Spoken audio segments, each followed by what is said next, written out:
Breaking news. ECOWAS and the imminent threat of proxy wars involving Russian mercenaries and NATO forces.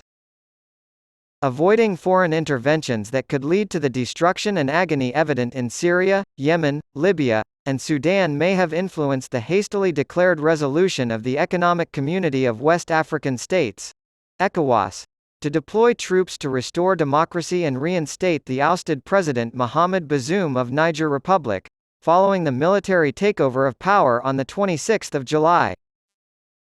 In an effort to mediate the unfolding crisis in Niger, President Bola Tinubu, on behalf of ECOWAS, appointed special envoys consisting of former Nigerian leader General Abdulsalam Abubakar, Sultan of Sokoto Mohammed Abubakar III, and President of the ECOWAS Commission Aliou Touré. Abdourahmane Chiani, leader of the Nigerian coup, snubbed the ECOWAS delegation by not receiving them. However, he did later meet with the former emir of Kano, Sanusi Lamido Sanusi. The official delegation's attempt to meet with Chiani and Bazoum in Niamey was thwarted when they were denied permission to leave the airport. It is encouraging that the junta in Niger has agreed to dialogue with the ECOWAS on the country's future after Tinubu formed another powerful delegation consisting of top Islamic clerics to open talks with them. For the past 3 years, military personnel in francophone countries in the subregion have overthrown democratically elected leaders. ECOWAS's latest action may be an attempt to halt this evolving annual ritual. Coup plotters have deposed the governments of 4 African nations since 2020. They toppled Mali's Ibrahim Boubacar Keïta, Guinea's Alpha Condé, Burkina Faso's Roch-Marc Christian Kabore, and Niger's Mohamed Bazoum. Colonel Assimi Goïta in Mali, Colonel Mamadi Doumbouya in Guinea, and Captain Ibrahim Traoré in Burkina Faso all led military juntas that had received extensive training from the United States. Both Goïta and Doumbouya were present in Burkina Faso for a 2019 United States military training exercise. They allegedly invited Russian mercenary forces in to replace the French troops they had just driven away after seizing power. A deeper factor is the geopolitics of resource access and control. Despite the fact that growing complaints about poor governance, rising poverty, and heightened insecurity are often cited as causes of the coups. This pertains to the drive by foreign powers to discover and appropriate the rich mineral reserves of West African countries.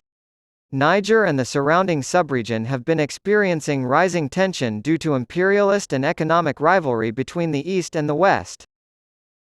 Currently, the ongoing proxy war between Russia and NATO, USA over Ukraine, can easily creep into West Africa, where diverse groups of mercenaries and Western special forces are already stationed across various locations, and with the military bases just waiting for instructions from their commanders for armed actions to break out, if appropriate steps are not taken to defuse the budding conflict in Niger Republic.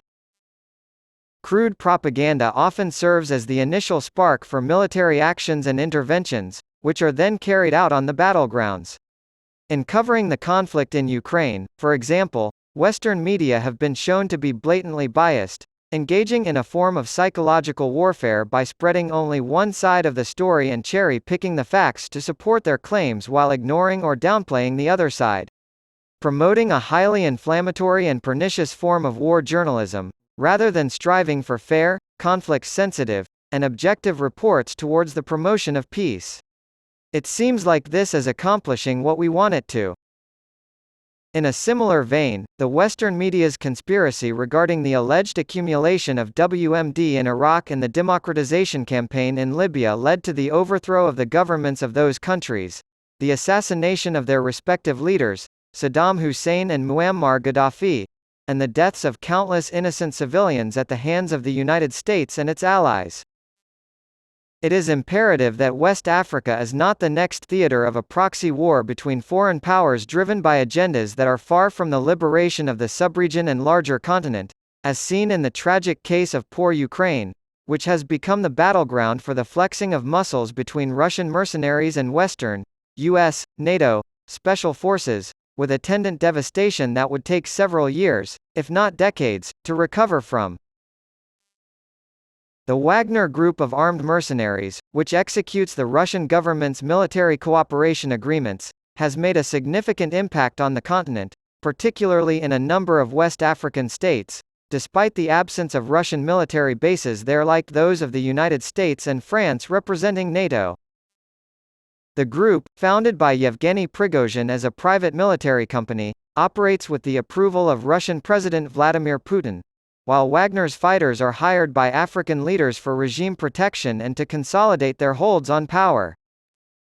As the West's influence wanes in many volatile regions, mercenaries are increasingly being contracted to do the dirty work of repressing dissent, protecting natural resources, engaging in direct combat with adversaries, bolstering weak official military forces, and probing new areas of strategic vulnerability. The Wagner Group has many clients, but one of its main focuses is providing security for mineral sites that are rich in resources but are located in areas where they are vulnerable to attacks from non-state actors.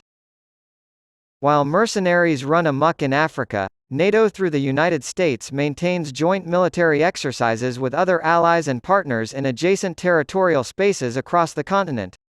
For example, the United States Africa Command, USAFRICOM, is one of the combatant commands of the United States Department of Defense. Its headquarters are in Stuttgart, Germany, another NATO member, and its mission is to provide command and control of military forces in times of peace and war across Africa. It maintains military outposts in a handful of African nations. Under Vice President Joe Biden, the United States maintains two bases in Niger, Air Base 101 in Niamey and Air Base 201 in Agadez, which cost $110 million to build, on the West African rim of the Sahel.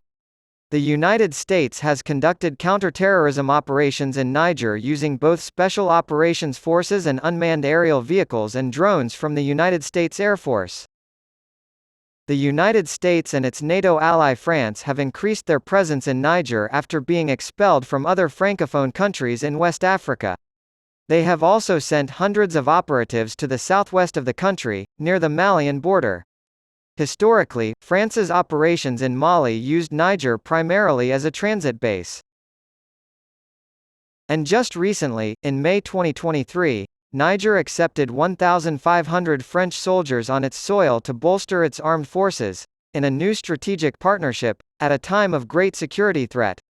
Niger's parliament had previously requested that the European Union, EU, station Special Operations Forces, SOF, in the country to help with the country's security issues, and the EU agreed.